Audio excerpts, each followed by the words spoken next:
मंजिल मिले या न मिले ये तो मुकद्दर की बात है।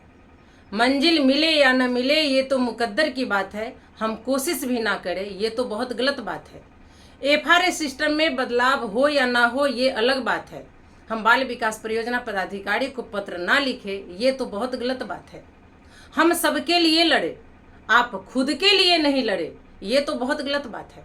जी नमस्कार, मैं सविता कुमारी यादव अब भारतवर्ष की तमाम आंगनवाड़ी सेविका सहायिका बहनों का आपका अपना यूट्यूब चैनल सविता कुमारी यादव में हार्दिक स्वागत करती हूँ, नंदन करती हूँ, अभिनंदन करती हूँ। साथियों, आज अहले सुबह से ही आंगनवाड़ी सेविकाओं का फोन कॉल्स आ रहे हैं जिसमें पूछा जा रहा है कि दीदी हम एफआरए से टीएचआर वितरण करें या ना करें। तो सबसे पहले मैं आप तमाम आंगनवाड़ी सेविका बहनों को बता देना चाहती हूं और आप लोगों को मालूम ही है कि अखिल भारतीय आंगनवाड़ी कर्मचारी महासभा शुरू से ही एफआरए सिस्टम का समर्थन करती है। एफआरए सिस्टम का कभी भी विरोध नहीं की है, बशर्ते कि सरकार से व पदाधिकारी से आंगनवाड़ी केंद्रों पर कार्य करने के लिए जो सुविधाएं मुहैया करानी है, जो संसाधन उपलब्ध करानी है, इसको लेकर डिमांड करते आ रही है।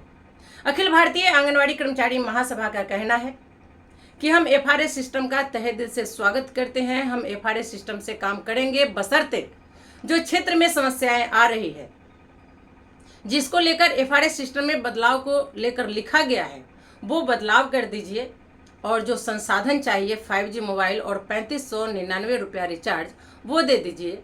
आंगनवाड़ी सेविकाओं को सही से प्रशिक्षित कर दीजिए, वो एफआरए सिस्टम से काम करेंगी। लेकिन सरकार के तरफ से इस पर कोई भी विचार विमर्श अभी तक नहीं किया गया, कोई भी राय विचार, कोई भी मशविरा नहीं दिया गया, कोई दिशा निर्देश नहीं दिया गया।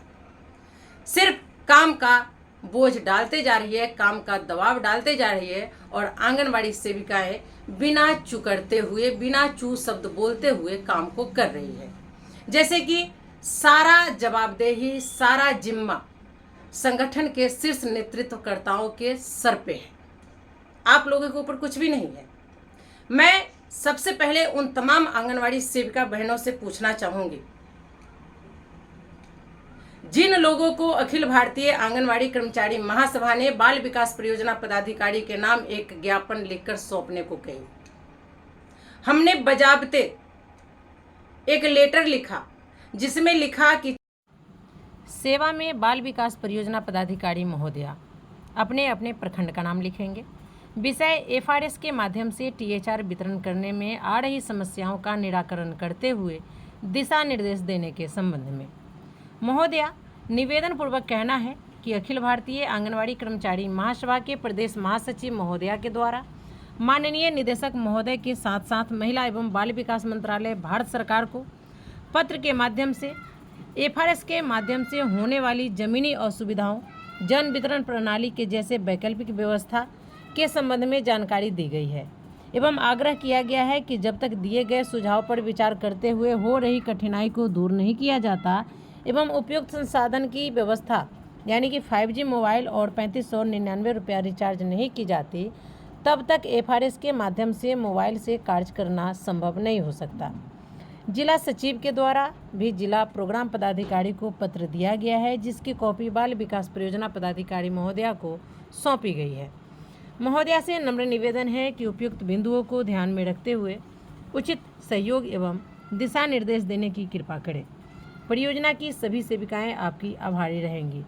एक एक आंगनवाड़ी सेविका को अपना नाम और संगठन का नाम, दिनांक लिखते हुए ये पत्र बाल विकास परियोजना पदाधिकारी महोदया को सौंपनी थी, जो कि आप लोगों ने नहीं सौंपा। आखिर क्यों नहीं सौंपा? कुछ हमारी आंगनवाड़ी सेविका बहनें बाल विकास परियोजना पदाधिकारी महोदया को पत्र लिखकर ज्ञापन तो सौंपी, लेकिन अधिकतर हमारी आंगनवाड़ी सेविकाएं खुद के लिए, खुद के बचाव के लिए बाल विकास परियोजना पदाधिकारी को पत्र नहीं लिखी। आपको मैं एक और खबर बता दूं कि कुछ हमारी आंगनवाड़ी सेविका बहनें वो बाल विकास परियोजना पदाधिकारी की चुपड़ी चुपड़ी बातों में आ गई, उनकी बहकावे में आ गई, फुसलावे में आ गई, या यूं कहूं कि दबाव में आ गई। वहीं आप लोगों ने देखा होगा कि आईसीडीएस निदेशक महोदय प्रशस्ति पत्र भी बांट रहे हैं जो 100% FRS सिस्टम से काम की है। तो प्रलोभन दिया गया, मैंने पहले ही कहा था कि शिकारी आएगा, जाल बिछाएगा, दाना डालेगा, लोभ में फंसना नहीं। फिर भी संगठन की बात कौन मानता है? ये लोग तो पदाधिकारी की बातों में आ जाते हैं और FRS सिस्टम से काम कर दिए।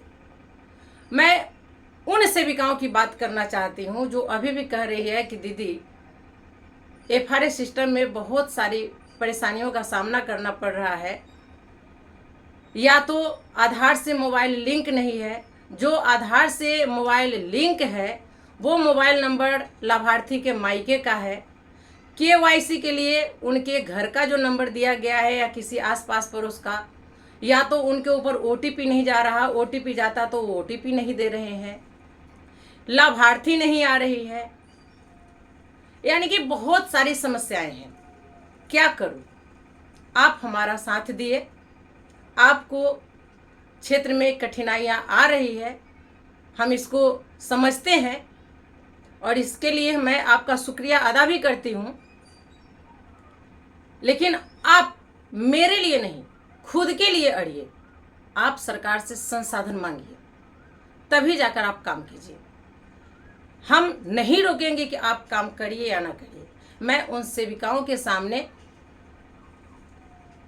हार जाती हूं जिसके हिस्से की लड़ाई भी हम लड़ रहे हैं और वो काम करके हम लोगों को कमजोर बना रही है।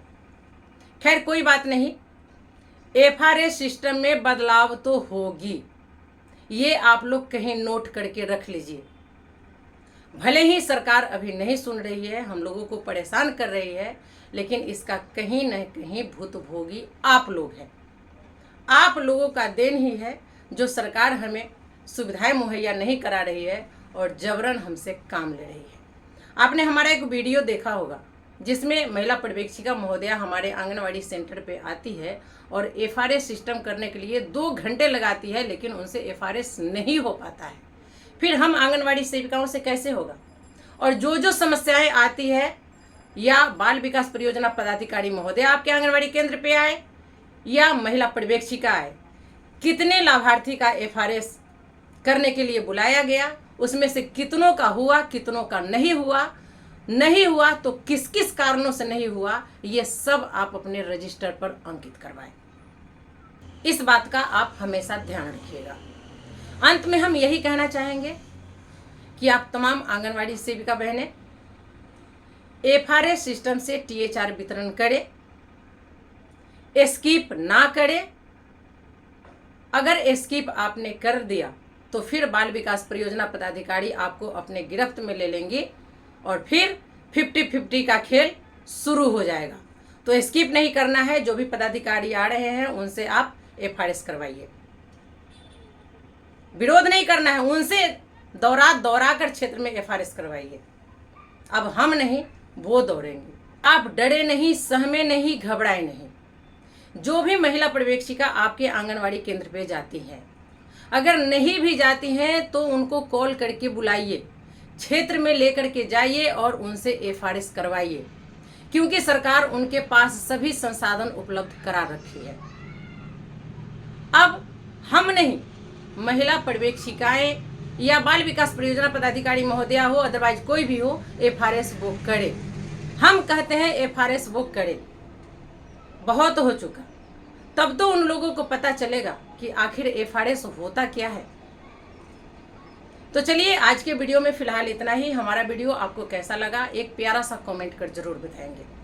आज के वीडियो में फिलहाल इतना ही, फिर मिलते हैं अगले वीडियो में कुछ और नई जानकारियों के साथ। तब तक के लिए आप हमें विदा दीजिए। नमस्कार।